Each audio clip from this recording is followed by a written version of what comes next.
히브리서 10장 36절에서 39절. 신약성경 364쪽입니다.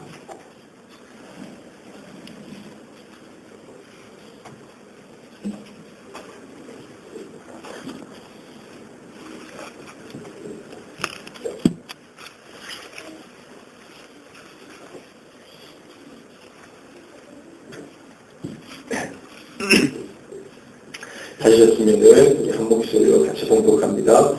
너희에게 인내가 필요함은 너희가 하나님의 뜻을 행한 후에 약속하신 것을 받기 위함이라.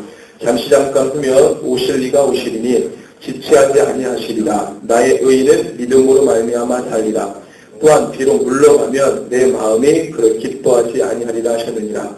우리는 비록 물러가 멸망할 자가 아니요 오직 영혼을 구원함에 이르는 믿음을 가진 자니라. 아멘. 예.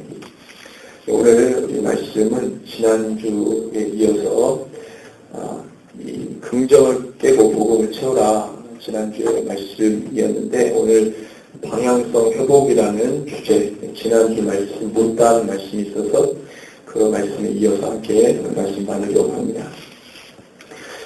방향성이 중요하다는 얘기를, 방향이 인생의 방향, 더더군다나 신앙의 방향, 믿음의 방향 굉장히 중요하다고 우리가 지난주에 말씀을 나눴는데요. 무엇이 우리를 이끌어가는가? 바로 이겁니다. 내 인생, 내 삶을 무엇이 이끌어가는가?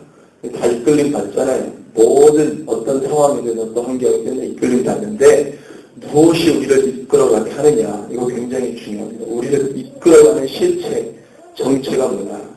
그래서 굉장히 이게 어떤 이렇게 조금 형이상학적인 보이지 않는 그런 뜬구름 잡는 그런 말인 것 같지만 사람이 생각하는 것이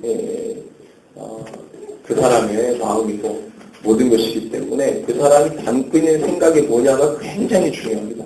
결국에는 그것이 내 인생을 이끌어가는데 그래서 그 생각의 정체가 뭐냐는 거예요. 그래서 나를 이끌어가는, 내 인생을 이끌어가는, 주도하는 그 주도자가 뭐고 그 정체가 뭔지를 우리가 이 시간에 함께 말씀드리려고 하는 것입니다. 삶에 대한 진지한 사고와 인식이 필요합니다. 삶에 대해서 아주 진지한 사고와 인식이 필요해요. 과거의 사단은 시대의 천재들, 소위 말해서 엘리트들을 통해 하나님을 반대하는 사상과 생각으로 하나님 저항해오고 그렇게 사람들을 인도해 갔습니다. 굉장히 박식하고 다식한 그런 사람들을 통해서 하나님을 대적하고 저항하는데 많이 도구를 썼어요. 그러니까 상대적으로 약간 모자란 사람들은요, 그 지도자, 굉장히 똑똑하고 굉장히 뭐가 많은 사람들의 다스림을 받고 살죠. 근데 그들은 하나님 알지 못하고 전혀 하나님 적이지 않은 저항하는 그런 삶을 살고 많은 사람들을 하나님께로 데려가는 것이 아니라 보십시오. 다 세상이 원하는 대로 다 데려갔어요. 그러니까 하나님이 구약에서 쓴 사람들을 보면은요, 그 세상 사회에서 적응 못하고 정말 그 세상 사회에서 전혀 별 볼일 없고 그런 사람들을 하나님 높은 지위에 있다 하더라도 땅바닥에 다 내려놓고 정말 세상의 소망을 다 끌어내려놓고 그리고 하나님 썼어요. 왜냐하면 하나님이 볼 때에는 하나님이 쓰실 사람은 세상의 모든 때를 다 벗겨내야 하나님 쓰지 그걸 가지고 있는 처럼 하나님 쓸 수가 없는 거예요. 세상에 덕지덕지 붙어있는 모든 것들을 다 내려놓게 하고 그리고 하나님을 쓰시려고 딱 보니까 세상의 눈으로 볼 때는 별 볼일 없는 사람이 되는 거예요. 세상 역행하는 사람이 되는 겁니다. 그러니까 과거 시대에 사단이 어떻게 했냐면 정말로 천재, 정말로 머리가 좋은 사람들을 데리고 이 자신의 왕국을 만들고 하나님 반대하고 적대하는 생각으로 하나님 저항하고 사람들 그렇게 이끌어갔습니다. 그래서 그들 수준에서의 인생 방향은 어디에 있냐면 생명의 존엄성이 아니라 바로 삶의 생존에 있었어요. 삶의 생존. 생명이 귀하다. 생명이 너무 아름답다. 생명을 주신 분, 이렇게 가는 게 아니라 내가 어떻게 살아야 되는가 막 전투적으로 살고 막 삶의 생존과 투쟁을 위해 아주 사는 거예요. 거기에서 답을 얻고 조금 이렇게 뭐 받으면 만족하고 그렇지 않으면 박탈감 갖고 실패했다 이렇게 생각하는 거죠. 우리 하나님 우리에게 생명을 주시고 그 생명을 받은 사람답게 사는 건데 마치 인생이 축생처럼 사는 거예요. 오늘 뭘 먹냐? 내일 우리 어떻게 살 거냐? 동물들이 이렇게 살잖아요. 먹고 배부르면은 좋은 거고 배고프면은 자꾸 지저대고 뭔가 막 욕심이 생기고 막 축생처럼 사는 거예요. 인생이. 하나님 인생 그랬는데 내 자신을 축생으로 사는 거예요. 하나님 원치 않는 거예요. 따라서 시대가 변화하고 사회가 발달하니까 지금 우리 어떤 열매를 맺냐면 그렇게 사단이 이끌어왔으니까 막 삶에 굉장히 매여 살게 만들고 거기에 막 온갖 마음들을 다 쏟아부으니 결국에는 그 열매가 어떻게 맺혀지냐면 성공주의, 엘리트주의의 열매를 낳게 됩니다. 왜냐하면 왜 엘리트가 돼야 되냐? 잘 먹고 잘 살아야 돼.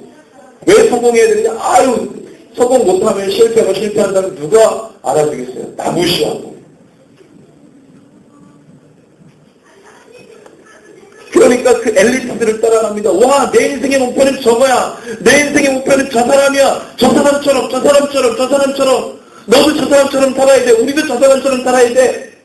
인생의 목표의 방향성 엘리트를 딱 띄워놓고 성공했던 사람들 딱 띄워놓고 그리고 막 달려갑니다. 하나님의 뜻과 마음 한중에 넣었어요. 내가 너희에게 너희를 만들어놓고 너희에게 중요하다고 말했던 모든 중요성은 다 사라지고 세상이 원하는 것, 세상의 가치 그걸 따라 막 구름대처럼 몰려갑니다. 얼마나 더 잘 사냐? 얼마나 더 많이 가졌냐? 얼마나 더 높아졌냐? 이것이 바로 인생 최고의 가치가 되어버렸습니다. 부추기죠. 자꾸 그렇게 인생의 연민을 갖게 만듭니다. 엄청나게 부추기고. 그게 비련두게 만드는 거예요. 아, 거기에 무슨 소망이 있겠지. 모든 우주 만물을 창조하신 분이 누구십니까? 하나님 땅의 것에 소망 두지 않으셨습니다. 하나님의 영원한 소망을 땅에 심어놓지 않으셨어요. 땅에 아무리 해집고 찾아봐야 거기에 소망이 없습니다. 시 없어지는 거예요. 바람 불면 날아가는 거예요. 온 우주 만물의 창조자이신 하나님을 모르고 아무리 땅을 파봐야 거기에 소망이 없어요. 더 안타까운 거는 거기에 마치 굉장한 소망이 있는 것처럼 오늘도 파고 내일도 파고 계속 파는 거예요.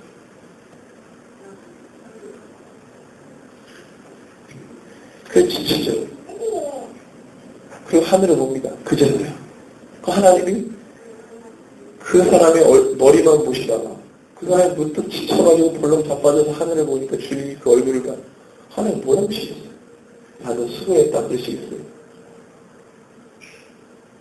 열심히 땅만 판 그 영혼 하나님이 야 수고했다 그러시겠어요? 너 누구냐? 한 번도 얼굴 본 적이 없어요. 너 누군데 나를 쳐다봐?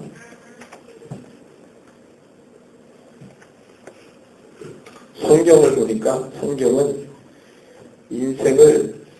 인생이 무엇인지를 궁금하게 생각하게 하고 그 답을 보여주더라고요. 성경은. 그래서 이런 얘기를 딱 해놓고 그럼 어떻게 삽니까? 답이 없고 대안이 없으면 이런 말 하면 안 돼요. 답이 있어요. 어디 있어요? 성경에 있어요. 내 인생의 방향이 주님입니다. 그 구체적으로 어떻게 해요? 성경을 보니까 다 나와요. 어떻게 주님을 따라가는 건지, 어떻게 그 방향성을 주님으로 수정하고 주님을 바라보면서 달려가야 되는지 성경을 보니까 나와요. 근데 사람은 성경도 안 봐요. 말씀도 안 봐요. 말씀에 하나님의 역사가 다 기록되어 있는데 보지 않습니다.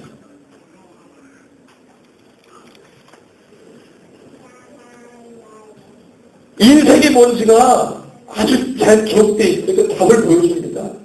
주님 모르고 살 때 그 인생의 결말도 보여줘요. 아주 비참합니다. 주님 바라보고 살았던 인생 보니까 악을 골짜기를 지나가는 삶을 살았어도 그 끝을 보니까 하나님의 나라 영광이에요. 그래서 인생에서 악을 골짜기 지나면서 그 두려움과 공포심과 그 환난과 어려움을 다 딛고 갔더니 마지막에 하나님 어떻게 보상하냐면 세상 것으로 보상하잖아요. 세상 것으로 보상하면 만족이 없어요. 영원한 만족을 주시려고 하나님의 나라를 보상하십니다. 영원한 하나님의 나라요. 자꾸 이 신앙인들이 하나님을 이렇게 잘 섬기면 내가 이 세상에 대해서 받겠지. 자꾸 이런 식으로 갑니다. 여러분들 한번 생각해 보세요. 영원하신 주님, 온 우주 만물을 창조하신 하나님인데 그분이 우리에게 최고의 선물을 예배해놓고 계신데요. 야, 너희들이 이 땅에서 내 믿음을 지키고 살면 내가 너희들에게 큰 상급을 줄게. 주여, 그 큰 상급이 무엇입니까? 아파트 한 5채 됩니까? 이게 얼마나 웃겨요, 이게. 우주 만물을 창조하신 분한테 고작 받을 상급이 아파트 5채? 좀 더 크게 써야지. 그거 내가 좀 없어지는 거 아니야, 이 땅에서. 좀 수준에 맞게, 영원하신 하나님의 수준에 맞게 받을 상급도 좀 영원해야 되지 않아요? 근데 이 땅에서 시 없어질 것을 바라고 있는 거예요. 수많은 그리스도인들이 내가 예수를 이렇게 섬기면 이렇게 받고 저렇게 받고 이렇게 달라지고 저렇게 달라지고 와! 보십시오. 내가 이렇게 예수 믿었더니 성공했소이다. 간증기 딱 써가지고 대대 엄청나게 사람들이 그걸 허락내가지고 와. 헌금 막 냅니다. 주여 부어주시옵소서. 제 자녀도 잘되게 하시고 저도 잘되게 하시고 부어주시옵소서. 이게 온 우주 만물을 창조하신 주님을 믿는 방법이라면 저는 예수 안 믿습니다. 논리에 안 맞기 때문에 안 맞습니다. 어떻게 온 우주 만물을 창조하신 주님 앞에 그런 걸 구하냐고요. 수준이 안 맞잖아요. 앞뒤가 안 맞고. 성경을 보니까 성경에도 그렇게 쓰여 있어요. 내 생각도 그러하고 우리 주님이 주신 성경에도 그렇게 써 있다는 겁니다.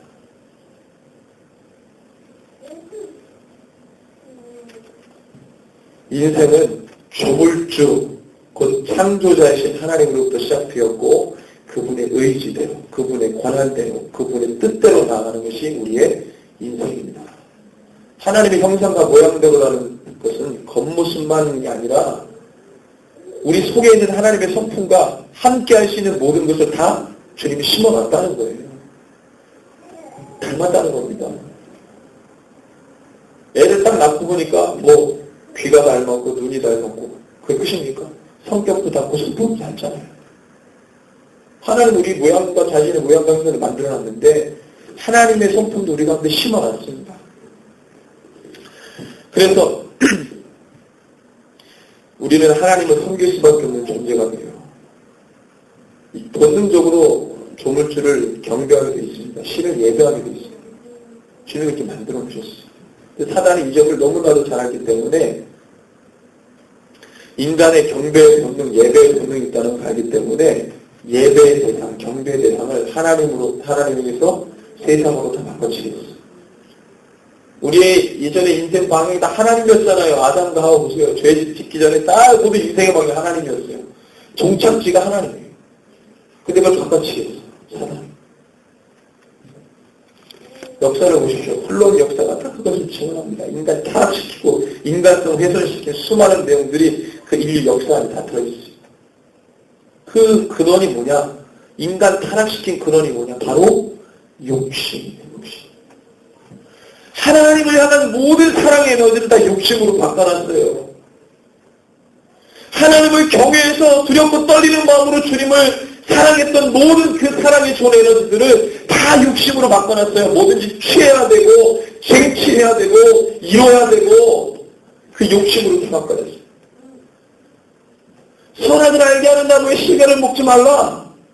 늘 하나님께 인생의 방향성을 두고 살았거든. 그거 딱 얘기 듣고 안 먹습니다.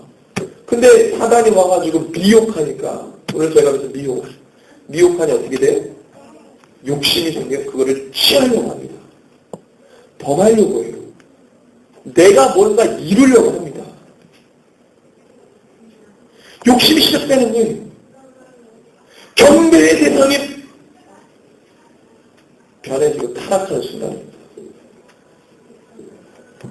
역사적으로 다양한 욕심들이 인생들에게 심어놓은 하나님의 좋은 성인들을 다 파괴했어요.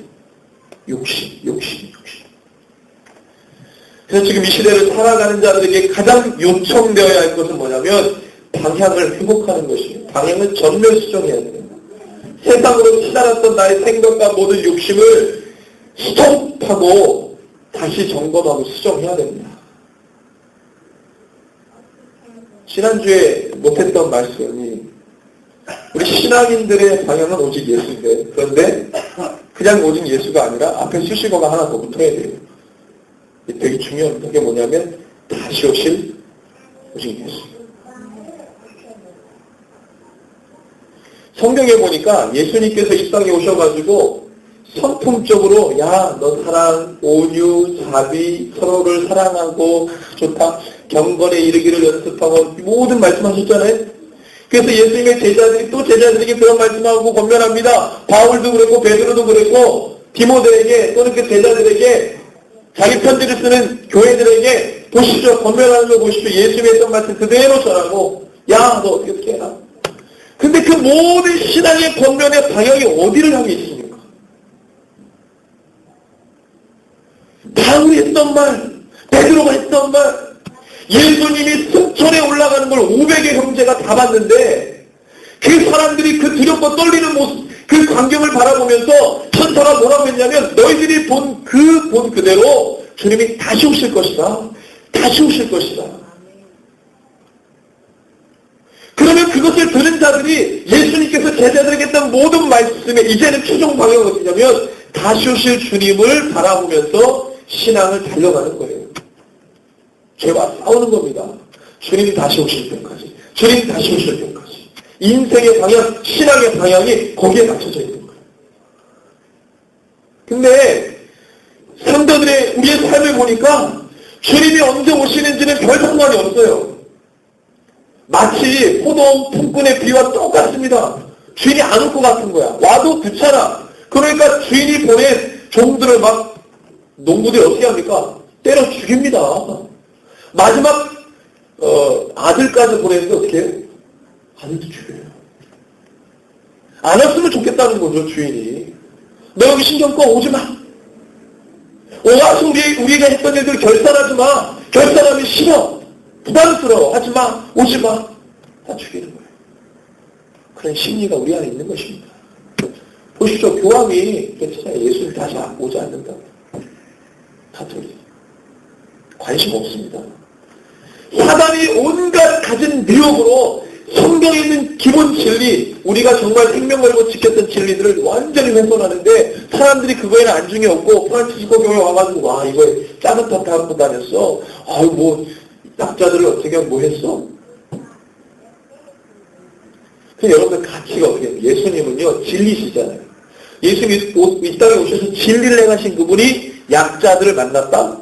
그런 엄청나게 큰 도전이고 충격이고 그래야 합니다. 근데 진리가 빠져버렸는데 겉모습 소외된 사람들 만났다고 그 사람이 예수님이 했던 일을 했다? 그게 무슨 거예요? 진리가 빠졌는데. 그러면 진리를 지켜야지 목숨을. 예수님은 진리였잖아요. 두 가지 충족을 다 시켰단 말이에요. 주님은 진리시면서 사회적 약자를 돌아왔어요. 근데 지금 바티칸이 하는 짓을 보십시오. 가톨릭도 아니죠. 바티칸 종교가 하는 짓이 뭡니까? 진리를 빼버리고 겉모습만 따라하는 거예요. 그럼 우리는 뭐? 진리를 보세요. 진리. 진리가 생명인데. 그런데 막 그거에 사람들이 열광합니다. 진리는 이제는 사람들이 안 중요하는 거예요. 그 사람이 약자를 돌봤냐. 그거는 뭐 얼마든지 쇼를 부릴 수 있는 거 아니겠어요? 이벤트성으로. 그 사람 1년에 한 번씩 방문한 것도 아니고, 그 사람이 작은 차 탄 게 뭐가 있겠습니까? 우리 한국교회 작은 차 타고 다니는 목사님들 많아요. 차 없는 목사님들도 있어요. 대형차 타고 다니는 목사님들 얼마나 안 됩니다.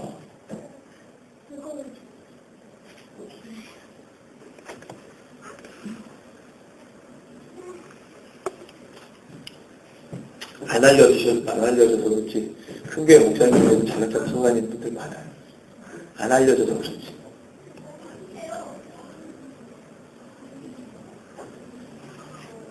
왜 그런데 열광하는지 모르겠어요. 진리가 빠졌는데, 진리가 없고 말씀이 없는데.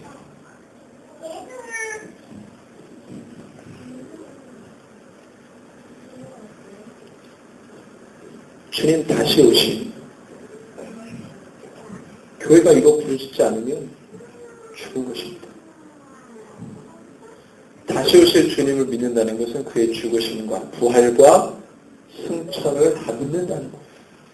다시 오실 주님을 믿는다는 것이 무슨 죽은 망자를 우리가 이끌어내는 게 아니잖아요.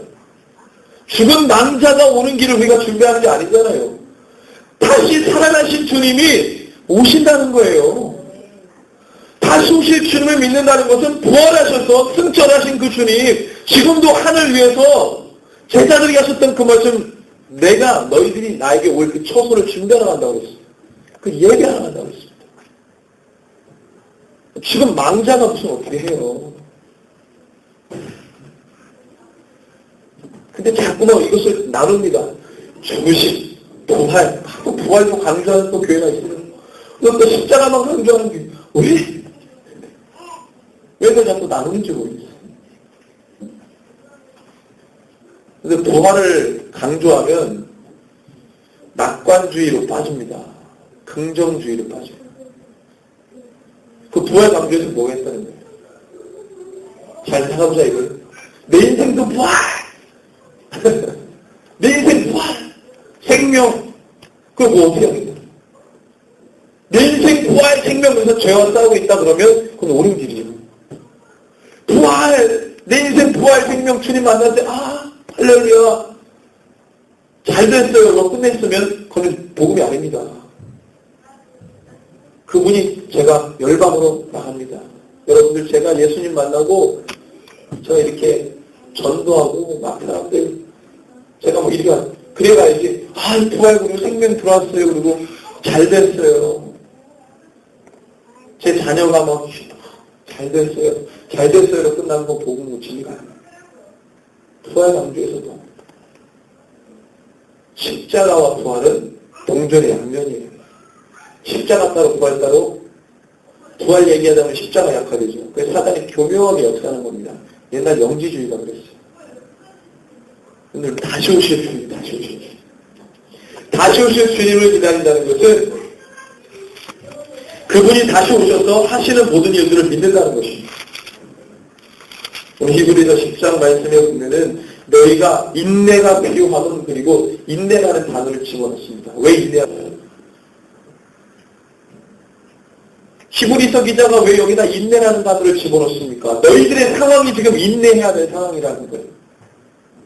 너희들의 상황이 지금 배도가 일어나고 믿음이 다 빠져가지고 두려워 떨며 공포심에 하나님을 따라가는 자가 없고 인내를 다 버립니다. 그러니까 인내하라는 거예요. 인내하면 꼭 누가 오십니까? 잠깐 오면 오실 리가 오시리니. 왜 교회가 인내합니까? 환난과 박해 시대에 주님 다시 오시니까 인내하라는 것입니다.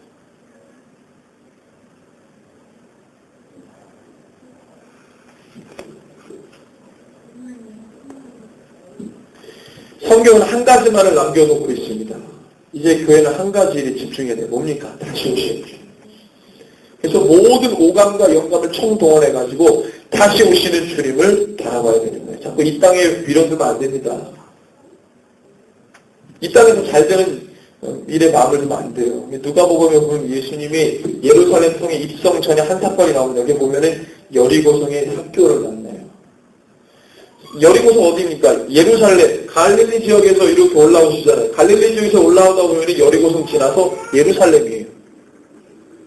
그 여리고성에서 삭개오를 만나면 삭개오 누굽니까? 세리장입니다. 죄인 취급받는다. 근데 예수님이 그 사람을 만납니다. 여러분들 죄인이 예수님 만나면 심판받고 두 가지인데 정말로 감사하게도 삭개오는 구원받았죠. 그가 자기 지은 죄를 심판받을 수도 있었는데 구원받습니다. 어떻게? 회개로 통해서 회개. 인생 수정한 거예요. 예수님 만나면. 예수님 만나도 수정이 안 되면 심판이죠. 그가 자기가 가져왔던 모든 세상의 것을 다 수정합니다. 주님 버리겠습니다. 버린다 그러잖아요. 버린다 그러잖아요. 취한다 그럽니까? 내가 예수님 믿고 더 잘 되겠습니다. 아니, 버린다 그러잖아요. 그래서 사단이 이 욕심, DNA를 심어놓은 거를 우리가 계속 버려야 DNA가 약화돼요. 완전히 욕심 DNA를 빼버려야 돼요. 그럼 버리는 것을 통해 가능합니다. 버리지 않으면 안 돼요. 그리고 예루살렘 들어가셔서 종교주의자들을 심판하십니다. 가차없이. 무화과나무 말르게 하고 다 심판하세요. 다윗의 진정.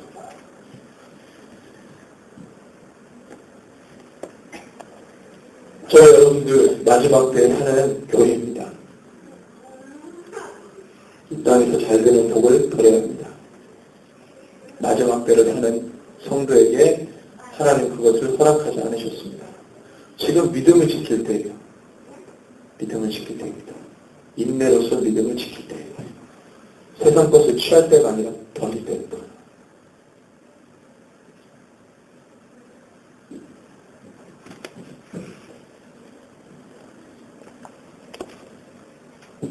저와 여러분들은 마지막 때를 사는 그리스도인 교회에서 주님 오실 길을 바라보고 세상에 쌓아놨던 모든 것을 버리고 오직 주님의 뜻을 쫓아가는 헌신된 주의 종들이 되기를 주님의 이름으로 축원합니다. 주님만 더 사랑하시고 주님만 더 사모하시기를 바랍니다. 함께 기도합니다.